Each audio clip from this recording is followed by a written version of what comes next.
Good morning दोस्तों, मैं Gautam Singh Gokul classes में आप सभी का स्वागत करता हूं। आज आपके लिए लेकर आया हूं आईटीआई स्टूडेंट के लिए fitter theory chapter 4 marking layout एवं विभिन्न औजार वीवीआई ऑब्जेक्टिव क्वेश्चन। दोस्तों, आपको हम बता दें कि आप पिछले वीडियो में देख सकते हैं चैप्टर 1, चैप्टर 2 और चैप्टर 3 से ऑब्जेक्टिव क्वेश्चन जो अति महत्वपूर्ण है आने वाले एग्ज़ाम के लिए। यह आपके प्रत्येक एग्ज़ाम के लिए अति महत्वपूर्ण है। दोस्तों आपको हम बता दें कि आप हमारे चैनल पे एम्प्लॉयबिलिटी स्किल व्हाट्सएप कैलकुलेशन भी देख सकते हैं। अगर दोस्तों आपने अभी तक हमारे चैनल को सब्सक्राइब नहीं किया है तो चैनल को सब्सक्राइब कर दें और बेल आइकन दबा दें ताकि अगले वीडियो का नोटिफिकेशन आपको मिलते रहे। चलिए अब हम बढ़ते हैं प्रश्न की तरफ। पहला प्रश्न है हमारा, तो पहला प्रश्न है, कलपुर्जों को बनाने से पहले सबसे पहले कच्चे माल पर ड्राइंग के अनुसार निशान की लगाने की क्रिया को क्या कहते हैं? कलपुर्जों को बनाने से पहले कच्चे माल पर ड्राइंग के अनुसार निशान लगाने की क्रिया को क्या कहते हैं? पॉइंट, स्टैम्प, मार्किंग, इनमें से कोई नहीं। तो दोस्तों कहा जाता है मार्किंग। आपका आंसर हो जाएगा सी नंबर। बढ़ते हैं अगले प्रश्न की तरफ। अगला प्रश्न है हमारा, मार्किंग से पहले जॉब की सतहों पर लगाए जाने वाले लेप को क्या कहते हैं? मार्किंग मीडिया, सोल्यूशन, केमिकल, कोई अन्य पदार्थ। मार्किंग से पहले जॉब की सतहों पर लगाए जाने वाले लेप को मार्किंग मीडिया कहा जाता है। आपका आंसर हो जाएगा ए नंबर। बढ़ते हैं अगले प्रश्न की तरफ। अगला प्रश्न है हमारा, जो मार्किंग मीडिया कई रंगों में मिलता है उसे क्या कहते हैं? रेजिंग, मार्कर, सेलुलोज वार्निश, कोई तरल पदार्थ। जो मार्किंग मीडिया कई रंगों में मिलता है उसे सेलुलोज वार्निश कहा जाता है। आपका आंसर हो जाएगा सी नंबर। बढ़ते हैं अगले प्रश्न की तरफ। अगला प्रश्न है हमारा, डेटम को मार्किंग के लिए रेखा बिंदु या सतह का क्या माना जाता है? चौड़ाई, लंबाई, आकार या भाग। डेटम को मार्किंग के लिए रेखा बिंदु या सतह को जो माना जाता है वो हमारा होता है आकार। आपका आंसर हो जाएगा सी नंबर। बढ़ते हैं अगले प्रश्न की तरफ। अगला प्रश्न है, मार्किंग टेबल किस धातु की बनी होती है? मार्किंग टेबल किस धातु की बनी होती है? लोहे की, स्टील की, लकड़ी की, कास्ट आयरन की। तो मार्किंग टेबल किस धातु की बनी होती है? आपको बता दें कि कास्ट आयरन की। आपका आंसर हो जाएगा डी नंबर।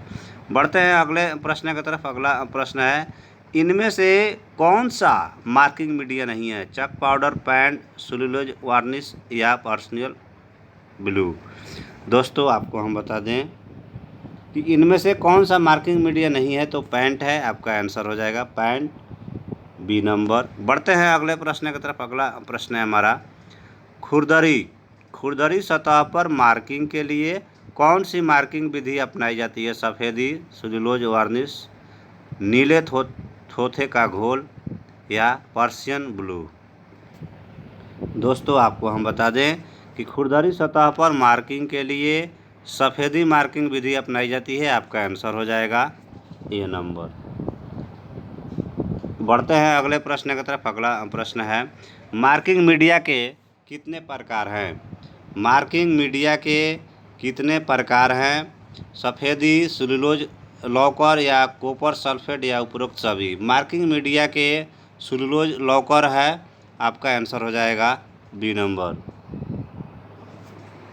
बढ़ते हैं अगले प्रश्न की तरफ। अगला प्रश्न है, निर्देश रेखा विधि प्रयोग करते समय कितने कोण पर होती है?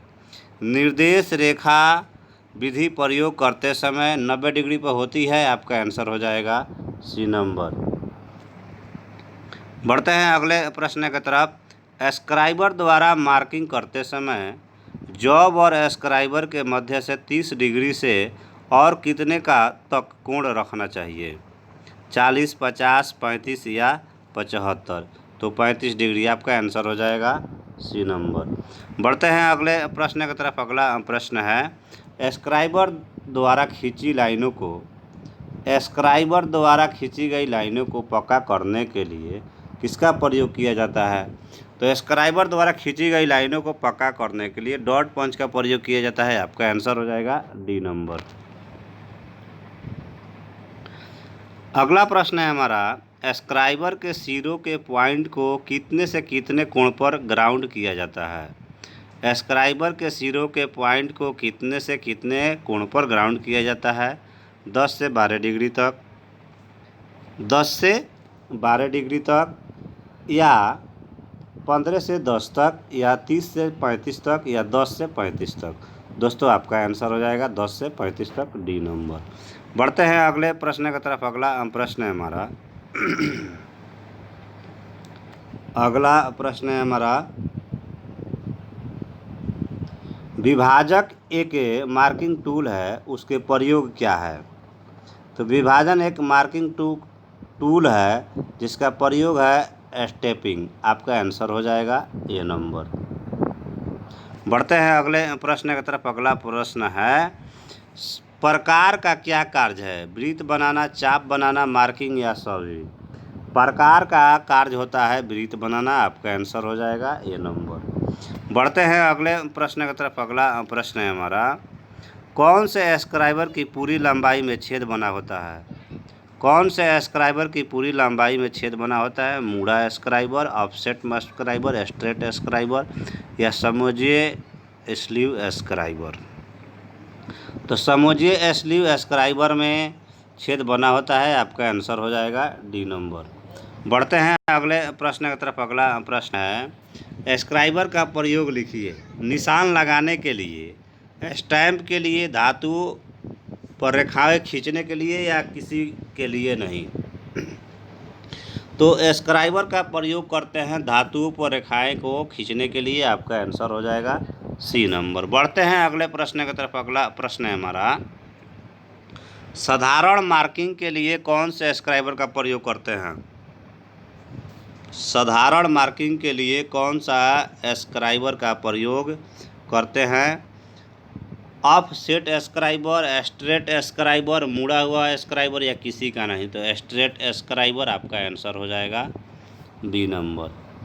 बढ़ते हैं अगले प्रश्न की तरफ। अगला प्रश्न है हमारा, किसी कार्य के खंड पर वृत्त खींचने के लिए प्रयोग करते हैं डिवाइडर, मार्किंग गेज, स्क्राइबर, या सभी?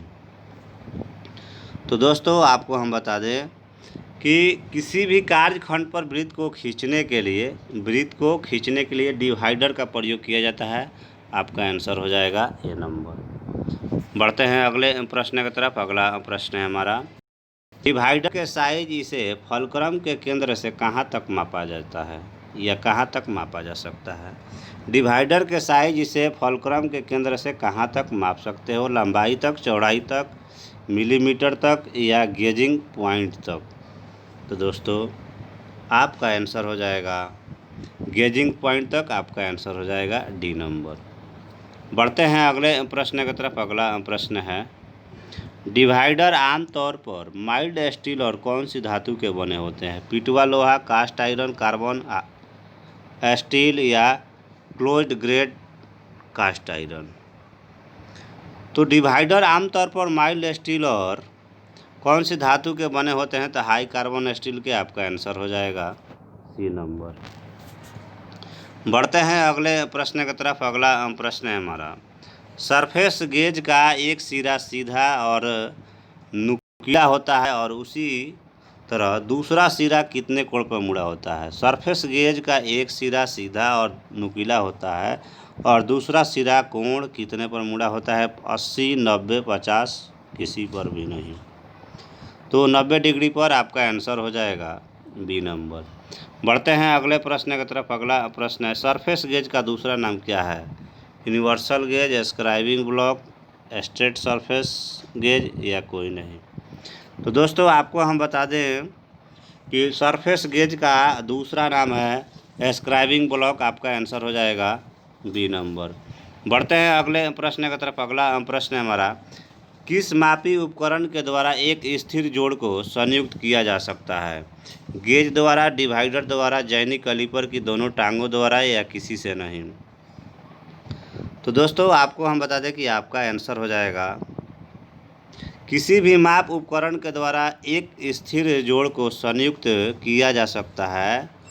जैनिक कैलिपर की दोनों टांगों द्वारा आपका आंसर हो जाएगा सी नंबर। बढ़ते हैं अगले प्रश्न की तरफ। अगला प्रश्न है, चिन्ह और विन्यास कार्यों के लिए किसका प्रयोग करते हैं? कंपास, गेज, डिवाइडर या जैनिक कैलिपर का? दोस्तों आपको हम बता दें, चिन्ह और विन्यास कार्यों के लिए जो प्रयोग किया जाता है आपको जैनिक कैलिपर का, आपका आंसर हो जाएगा डी नंबर। बढ़ते हैं अगले प्रश्न की तरफ। अगला प्रश्न है, कैलिपर किस तरह का औजार है? कैलिपर किस तरह का औजार है? मापी औजार, कटिंग औजार, मशीन औजार या सभी? तो मापी औजार आपका आंसर हो जाएगा ये नंबर। बढ़ते हैं अगले प्रश्न की तरफ। अगला प्रश्न है, कैलिपर किस प्रकार का उपकरण है? प्रत्यक्ष मापी, सूक्ष्म मापी, अप्रत्यक्ष या सभी? कैलिपर किस प्रकार का उपकरण है? तो दोस्तों आपको हम बता दें, कैलिपर जो है अप्रत्यक्ष मापी है, आपका आंसर हो जाएगा सी नंबर। बढ़ते हैं अगले प्रश्न की तरफ। अगला प्रश्न है, कैलिपर के द्वारा माप लेने में कितनी मापन परिशुद्धता मिलती है? 0.8, 0.2, 0.4, 0.5? तो 0.5 mm है, आपका आंसर हो जाएगा डी नंबर। बढ़ते हैं अगले प्रश्न की तरफ। अगला प्रश्न है, माप लेते समय इन साइड कैलिपर की टांगें किस तरह से होनी चाहिए? माप लेते समय इन साइड कैलिपर की टांगें किस तरह होनी चाहिए? तो दूरी कम या अधिक होनी चाहिए, टांगें मुड़ी होनी चाहिए, टांगें बंद होनी चाहिए, समान लंबाई में होनी चाहिए? तो समान लंबाई में होनी चाहिए, आपका आंसर हो जाएगा डी नंबर। बढ़ते हैं अगले प्रश्न की तरफ। अगला प्रश्न है हमारा, पंच का प्रयोग किस कार्य के लिए होता है? लंबाई में रेखीय खींचने के लिए, लंबाई चौड़ाई में खांचे बनाने के लिए, मिलीमीटर रेखीय बनाने के लिए, धातु चादर पर पंचिंग करने के लिए? पंच का प्रयोग किस कार्य के लिए किया जाता है? आपका सवाल है, पंच का प्रयोग किस कार्य के लिए? तो धातु चादर पर पंचिंग करने के लिए, आपका आंसर हो जाएगा डी नंबर। बढ़ते हैं अगले प्रश्न की तरफ। अगला प्रश्न है, पंच के पॉइंट को कितने से कितने डिग्री के कोण पर ग्राउंड किया होता है? दोस्तों आपका सवाल है, पंच के पॉइंट को कितने से कितने डिग्री पर ग्राउंड किया जाता है? तो 30 डिग्री से लेकर 60 डिग्री तक, आपका आंसर हो जाएगा बी नंबर। बढ़ते हैं अगले प्रश्न की तरफ। अगला प्रश्न है, पंच के साइज को कहाँ से मापा जाता है? पंच के साइज को कहाँ से मापा जाता है? हेड और पॉइंट से, व्यास और लंबाई से, हेड और आकार से, व्यास और आकार से? तो दोस्तों आपको हम बता दें कि व्यास और लंबाई से, आपका आंसर हो जाएगा बी नंबर। बढ़ते हैं अगले प्रश्न की तरफ। अगला प्रश्न है, पंच की द्वारा लाइन को पक्का करने के लिए डॉट के बीच कितनी दूरी पर रखी जाती है? 0.3, 3 से 5, 5 से 7, 7 से 9? तो पंच के द्वारा लाइन को पक्का करने के लिए 3 से 5 mm की डॉट बीच की दूरी रखी जाती है, आपका आंसर हो जाएगा बी नंबर। बढ़ते हैं अगले प्रश्न की तरफ। अगला क्वेश्चन है हमारा, पंच कौन सी धातु से बना होता है? Mild steel, high carbon steel, brass या कास्ट आयरन? तो दोस्तों आपको हम बता दें, पंच जो है आपको हाई कार्बन स्टील से बना है, आपका आंसर हो जाएगा बी नंबर। बढ़ते हैं अगले प्रश्न की तरफ। अगला प्रश्न है, सेंटर पंच के पॉइंट को कितने कोण पर ग्राउंड किया जाता है? तो दोस्तों आपको हम बता दें कि 90 डिग्री पर किया जाता है, आपका आंसर हो जाएगा सी नंबर। बढ़ते हैं अगले प्रश्न की तरफ। अगला प्रश्न है हमारा, किस संक्रिया पहले सुराख के केंद्र पर पक्का निशान लगाने के लिए सेंटर पंच का प्रयोग होता है? तो दोस्तों आपको हम बता दें कि आपका आंसर हो जाएगा ड्रिलिंग के लिए, आपका आंसर हो जाएगा ए नंबर।